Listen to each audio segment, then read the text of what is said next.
What is up, everyone? Welcome into ADC Sports Dallas Primetime on this Sunday night. We will talk about what happened over the weekend. David Njoku signing a massive deal to become the fifth highest paid tight end in the league. We will discuss how that impacts Dalton Schultz, who has until the 15th of July to reach a long-term contract extension with the Cowboys. What is up, everyone? Welcome into the show. Make sure that you hit the like button, share the show. If you're watching on Facebook, YouTube, or Twitter, let your friends know about ADC Sports Dallas Primetime. As always, I hope that you had a fantastic weekend. Let me shout out some people here before we get started officially. What is up, Toxic Tom? Samuel Rowe, who says, I didn't think Mo would be on tonight. We are live Sunday through Thursday night, Samuel, 8 p.m. Central, approximately. Bruce says, I wanted to clear the tight end room, talking about Dalton Schultz, which will be the central topic of tonight's episode. What is up, everyone? Also, shout out to the Facebook audience. Chuck is watching over there on Facebook. I know that some other people will be joining us as well. Craig is there as well. Sin City Cowboy over at YouTube. Bruce as well. MJ, thank you for tuning in.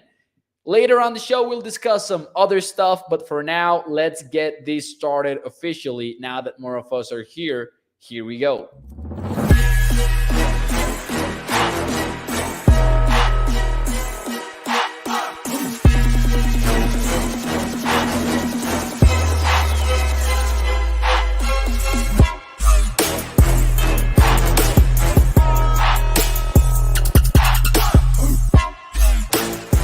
What is up, everyone? Welcome into ADC Sports Dallas Primetime. I'm your host, Mauricio Rodríguez, streaming with you live every Sunday through Thursday night at 8 p.m. Central here on Dallas On Demand Sports Talk Network, with a lot more content coming your way throughout the entire offseason. Make sure that you check out adcsports.com/Dallas Primetime, as always, brought to you by our friends over at freemanhyundai.com.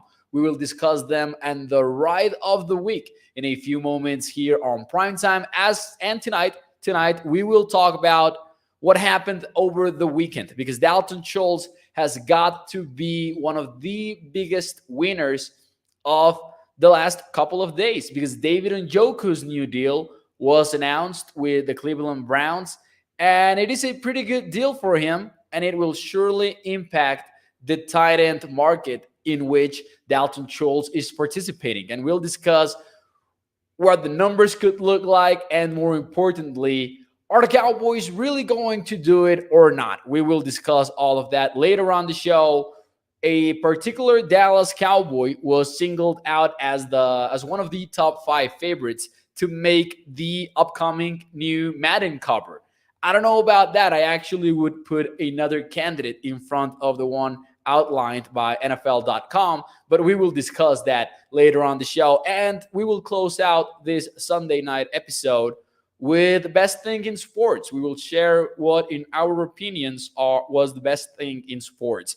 What is up, Abraham, over at Facebook? Joshua saying, so glad that we drafted Ferguson. Definitely a need that the Cowboys had this NFL draft. But let's talk about it. Because David Njoku got signed to a 4-year deal with the Cleveland Browns. So he's staying put with the Browns. His deal comes at $56.75 million, which in annual average per year would sit at $14.18 million. $28 million of those are guaranteed at signing. This makes David Njoku, in average per year, the 5th highest paid tight end in the league. These are the guys he would be behind. Dallas Goedert with Eagles, who's making $14.25 million in average per year. Travis Kelce, who is earning $14.3 million per year. And George Kittle, who is the highest paid at the position at $15 per year. I don't know about you guys, but this was a little bit of a surprising contract for me. And let me know in the chat. This is the first question of the show. Was David Njoku underpaid, overpaid, or fairly paid? In your opinion, was he underpaid, overpaid, or fairly paid? What were your expectations for a David Njoku who hasn't really seemed to have translated the upside that has been discussed for him into production yet? But the big question, of course, is that on him, or is that on the quarterbacks with whom he has played, or is that on the Cleveland Browns just not getting it together? Because you look at David Njoku and you look at a more or less prototypical tight end. But I think that the numbers can be confusing because we have not seen that potential and all of that upside really transform itself into actual production in the NFL. But the Cleveland Browns apparently still believe a lot in what they can do with David Njoku, especially now that they have Deshaun Watson on board and Kevin Stefanski, of course, as always used tight ends, and they got their guy. They paid him. So let's see some of your comments here. Craig goes with fairly paid. Toxic Tom will go with overpaid over at YouTube. Fairly paid for Greg. Joe says overpaid. Griff says overpaid. MJ fairly. Fair says Bruce. So you can see a lot of, a little bit of different opinions on the chat tonight. I will say that he was fairly paid, even though I was surprised at the numbers and I wasn't sure that the Browns were going to reach a long-term deal with David Njoku. 14.8 million, 14.18 million per year, 28 in guarantees. And that is the big number. That is the big number because we talked about the highest paid tight ends just a few moments ago. And you had Dallas Goedert at 14.87, Travis Kelce at 20.75, and George Kittle at $30 million. So David Njoku's guaranteed money, and I'm talking about fully guaranteed here, was, and of course, that's not the 28 million is for the total guarantees, right? But if you compare them to fully guaranteed money from the other tight ends, it's close, it's up there. And that is important because that's where David Njoku and his contract look friendly for the Cleveland Browns. Because in total guaranteed money, Goddard, Travis Kelce, and George Kittle appear to be higher. Not Kelce, actually. Kelce only has 27 in total guarantees. I'm surprised that Kelce got, I think he got bid in the negotiations with the guaranteed money specifically. And Baker Mayfield is no longer the quarterback of the Cleveland Browns. So maybe this is the Cleveland Browns believing that Watson can finally fulfill David Njoku's contract and his expectations. But this impacts, whether you like it or not, this should impact Dalton Schultz, and it should impact him a lot. Because, listen, anytime that someone in the market gets paid, the rate will go higher. That's how markets work in every industry, more so in sports, or at least it's more apparent in sports. Do you expect right now Dalton Schultz contract, if it happens, because right now we're not sure if it happens or if Dalton Schultz will play 2022 under the franchise tag, which guarantees him right now around $11 million. So do you expect Schultz deal to come in over or under David Njoku's $14.18 million per year contract? What are your expectations? Let me know in the chat while you give me your answers. And before I give you mine, let me talk to you about the ride of the week, because it's the new 2022 Hyundai Santa Cruz, which you can check out over at freemanhyundai.com. It starts at $33,000, $560. It's got a truck bed, folding second row seating, Apple CarPlay / Android Auto, as every Freeman Hyundai vehicle, towing features, capable with trailer sway control. The 2022 Hyundai Santa Cruz is not only useful, but actually has a pretty badass look, as you can see right now. Miles per gallon capacity of 21 in the city, goes up to 26 in the highway. Make sure that you check out the interior pictures, the outside pictures over at freemanhyundai.com, a family-owned business for over 60 years, A-plus customer service, plus a wide range of Hyundai vehicles. Once more, that is freemanhyundai.com. Let's see some of your answers here on Dalton Schultz. The question was, do you expect Dalton Schultz's contract to come in over or under Njoku's if it happens? If the Cowboys and their tight end strike a long-term commitment. Bruce goes with the under. Toxic Tom says over easily. Why would he take less? Samuel Rose says with the Cowboys under. Sin City goes with the with under. MJ goes with the under as well. Over at Facebook, Mike says, I guess it'll be under. Joe with the under. Kenneth William, and this is a question that we will also discuss because Kenneth brings up the possibility of Schultz not actually getting signed with the Cowboys. Right now, I would say that I'm leaning towards the under. But here's the thing, and Toxic Tom said this, why would he take less? And that's a pretty fair argument when you look at the numbers. David Njoku in 2021 had 36 catches, 475 yards. That averages out to 13.2 yards per reception and only 4 touchdowns. Whereas you look at Dalton Schultz stats and you see 78 receptions versus 36, I believe, versus 36, yeah. 808 yards, 808 yards. The average per reception is not that high, though, 10.4. And yet he doubles David Njoku's in touchdowns. 8 touchdowns to Njoku's 4. Now, stats and a stat sheet will not prove who is the better player. However, this is how markets work in the NFL. Market value truly is that important.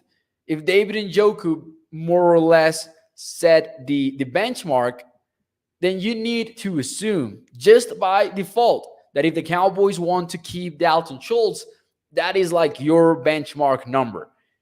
And production is something that you can bet on playing a major role in the negotiations. Whether you can talk upside, what the size of Dalton Schultz is, what the speed is, and compare it to David Njoku, that of course matters. But production likely matters the most because Dalton Schultz can point towards something tangible and say, I've done this for you. Whether you are not sure about how you used me or anything like that, you know that I have worked on your offense. So I'm guessing that under is a fair guess based on our estimations of each player. But on the other hand, the market has been set, and I wouldn't be surprised if a deal is reached between the Cowboys and Dalton Schultz, if the number ends up being a little bit higher. However, I know that not all of us are sure about Dalton Schultz getting re-signed for the long term, but I'm kind of leaning towards the Cowboys actually getting the deal done. And here's why. We might not entirely like Dalton Schultz on such a deal because we might have concerns as to, is he truly one of these tight ends that will dictate coverage, that will cause matchup problems for an opposing defense like George Kittle does with the Niners or like Travis Kelce does with the Kansas City Chiefs? The answer to that, in my opinion, is no. I think that Dalton Schultz is more of your traditional tight end, more of your, I don't want to say blocking as in, he excels in blocking because that's not truly the case with Dalton Schultz, even though criticism as to that aspect of his game might be a little bit overblown. But that's what the Cowboys are going to ask him to do in a lot of scenarios.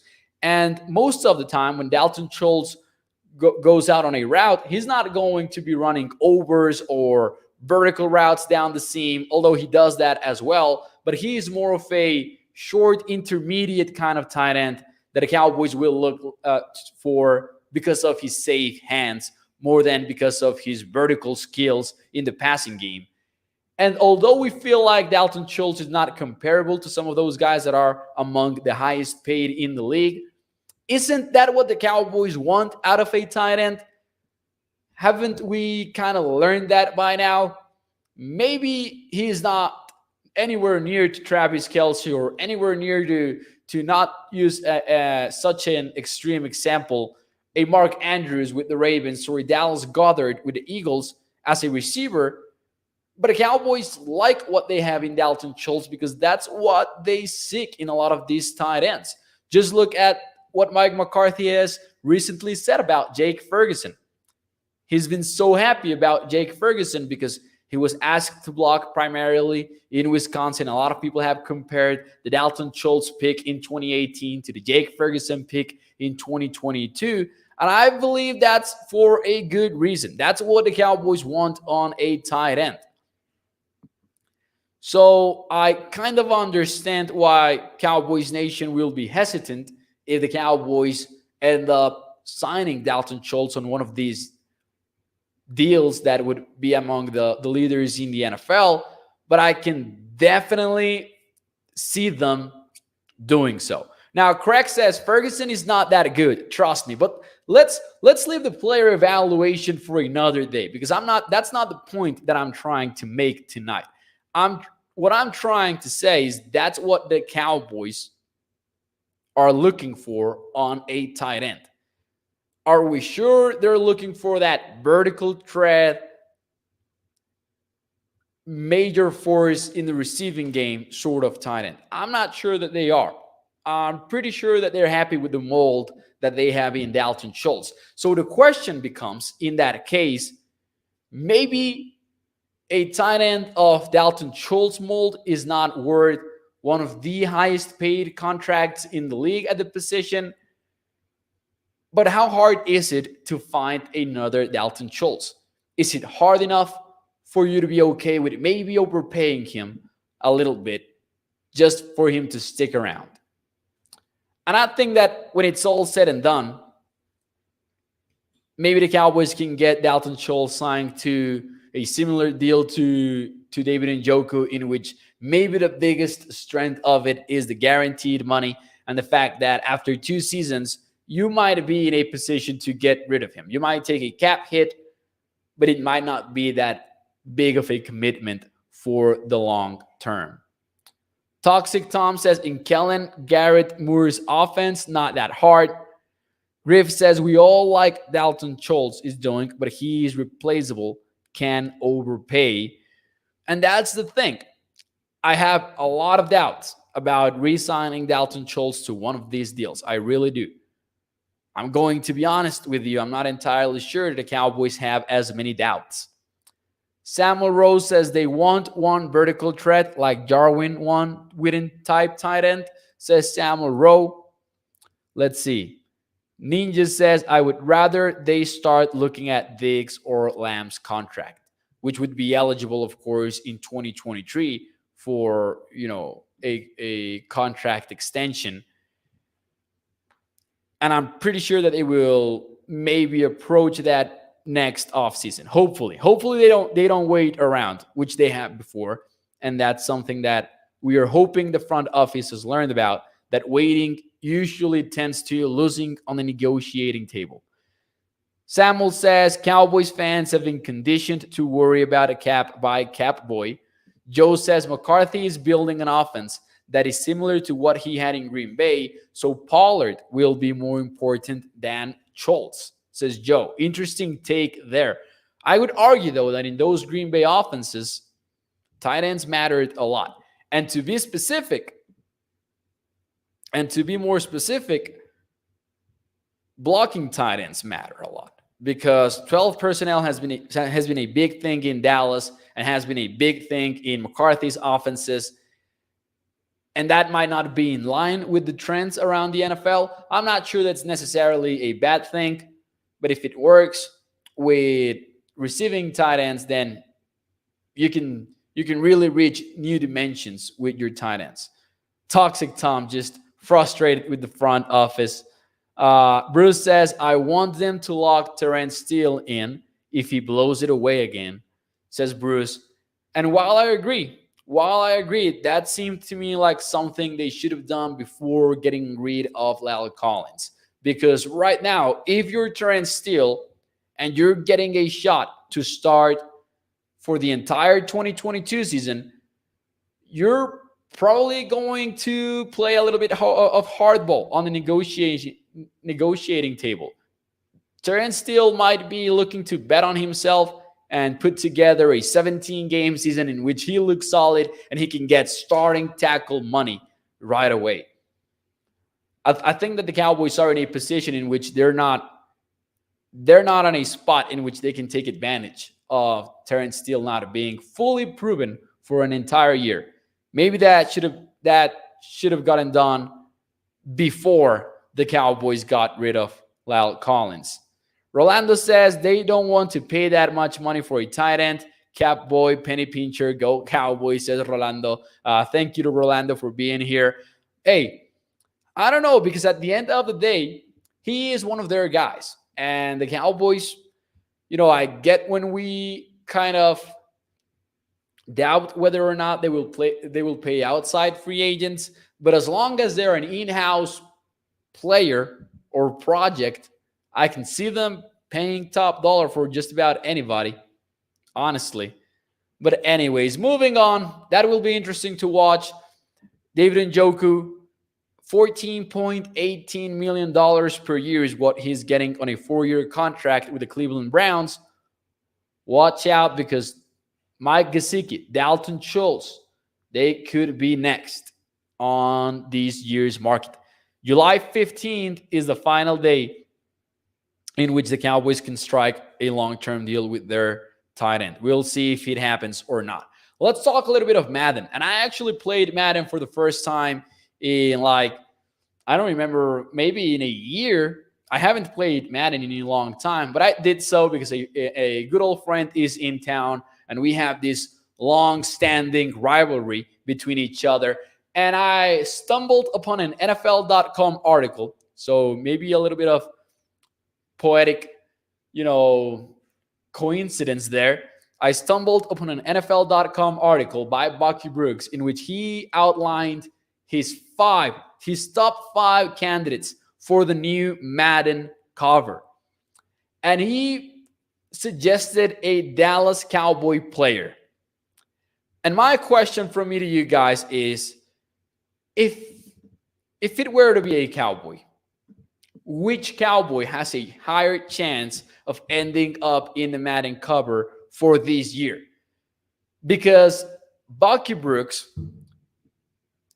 noted a candidate that I'm not sure that he is the guy with a higher chance of ending up there. Bucky Brooks went with cornerback Trevon Diggs. And I get it. Trevon Diggs, pretty amazing season that he put together. Of course, the 11 interceptions cannot be ignored. He was one of the best cornerbacks in the league, actually an All-Pro. But yeah, I agree with the chat right now. Craig said Parsons. Sin City said Parsons. Kenneth Williams also goes with Parsons. I got to tell you, I think that Micah Parsons is the Cowboy with the higher chance to do so. Ryan All says Toxic Tom. Ryan All. Yeah, you would have to wait until next year's Madden, though. Toxic Tom.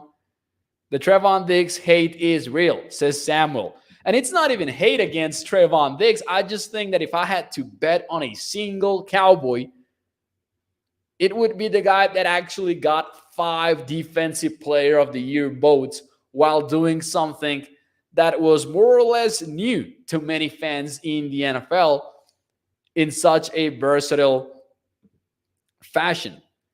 So I would have to go with Micah Parsons. I would have to go with Micah Parsons as the most likely Cowboy cover for Madden. Now, if I had to bet as well on who would be more interested, wouldn't the playful Parsons also make a lot of sense on that front? Trevon Diggs, I don't know if you would, there are players that do not like the idea of drawing that much attention. And Trevon Diggs, I would be surprised if he would shy away from it. But Micah is the guy that I wouldn't even be surprised if he was actually seeking such an opportunity. Just because of how Parsons has shown his personality in multiple interviews, and he seems like a pretty fun guy. Now, I would buy Madden just because of a Cowboy cover for sure. For a long time I collected the video game. Year after year I bought it, and then after Madden 20 I was so disappointed that I said, this is it. I'm not buying this game anymore, and I haven't since. Diggs might be gone after this year to go to Buffalo, says Craig. I don't know about that. Trevon Diggs doesn't seem like the guy they will let walk in free agency. And I know that they let Byron Jones walk, but I think that's a little bit different as well, because whereas Byron Jones didn't know what position he was going to play in the long run or on the first few years of his career, Trevon Diggs is pretty clearly an outside cornerback for the Cowboys, and they know so. Bruce says, I haven't played Madden since John actually narrated it. Madden 2004, says Toxic Tom, was my favorite Madden. Madden 2004 was probably the first Madden that I remember having around in my house, even though I probably did not play it the year that it actually came out. I'll become a Dolphins fan if Diggs walks, says Samuel. Why the Dolphins, though? I'm curious. Why the Dolphins? Rolando says, no Cowboys on the Madden cover. The course, go Cowboys, says Rolando. So some people will not want to take such a risk. No, I would definitely like to see a Cowboy in the Madden. And by the way, they have done things a little bit differently, if I'm not mistaken, over the past couple of years. Before, they had a voting process, or they had like candidates, and they would let you in the process of them picking the cover athlete. But if I'm not mistaken, over the past couple of years, they have just announced it once that they have him. Last year it was it the Goats? Was it the Goats cover with Mahomes and Brady? Hey, probably. And by the way, Bucky Brooks' candidates are at number 5, Tom Brady, which would seem unlikely given that he already has an individual cover plus the one that he shares with Patrick Mahomes. And then at number 4, Trevon Diggs. Also a little bit unlikely, in my opinion. Number 3, Josh Allen. TJ Watt at number 2, and Cooper Kupp at number 1. I would love to see Cooper Kupp on that cover as well. Makes a lot of sense with him being the guy that won the Rams their Super Bowl, right? They're the Super Bowl champions. Ninja says, we haven't done and we haven't been on the cover. What's the difference? Is Ninja. Hey, we can enjoy some Madden conversations here. We can do so. Cooper Kupp sounds good to me, says Samuel. Joe says, every player can leave. I will always be a Cowboy fan because I've been a Cowboy fan since Tom Landry's days. Put the Jones on the cover, says Toxic Tom. Let the curse handle them. All right, things got dark here pretty quickly. By the way, do me a favor, and before we get to best thinking sports this weekend, do me a favor and hit the like button. If you're watching on Facebook, YouTube, or Twitter, you guys know this. Every like allows us to put this show in front of more Cowboys fans as we continue to grow the ADC Sports Dallas community. So do me a favor, takes less than 1 second, hit the like button, and thank you for being here. And by the way, if you can share the show, that also works as well. Let me ask you before we get out of here, what was the best thing in sports this weekend? What was the very best thing in sports this weekend? Unfortunately, I don't think that Mavericks basketball is a possibility. Would have loved to say something about that. What was the best thing in sports this weekend? For me, it's a pretty easy one this time around. Sergio Perez taking the win in the Monaco Grand Prix with Formula One. This time, he gets no instructions on the radio to let Max Verstappen overtake the position. This time, it's him at first place, and that was a big, big moment for Mexico. That's Checo's third career win. And there's another Mexican that has won at Monaco. So that was also a pretty cool callback from Checo in the post-race interview. So that's definitely my best thing in sports. Checo Perez getting the win in Formula One. Craig goes with the Rangers. Kenneth goes with Jamar. Toxic Tom says the Heat Celtics Game 6 was a good game. The Dodgers take over the best team in Major League Baseball, says Gregory. Craig jokes that's not a sport, talking about the NBA. That's not a sport. Maybe Craig is just ignoring what happened with the Mavericks and he doesn't want to talk about it. Gervonta Davis's knockout. It's also, to me, one of the best things in sports from this weekend. If you guys are into boxing, that knockout was a little bit insane. Joe says, I only follow Cowboys games right now. I am watching my Astros. Hey, Joe is dedicated to U.S. sports, and I respect that because, he's watching from Italy. Sin City Mo, you go come to my city next year for the Formula One. Oh, are you in Las Vegas? Oh, that's right. Sin City Cowboy. Oh, is that why you're named Sin City Cowboy? Hey, that's cool. That's cool. I would love to go, not going to lie. Less than 100 days until the football season, says Bruce. Oh, Craig says that racing is not a sport. Well, okay. Okay, Craig. I'm going to let you believe that.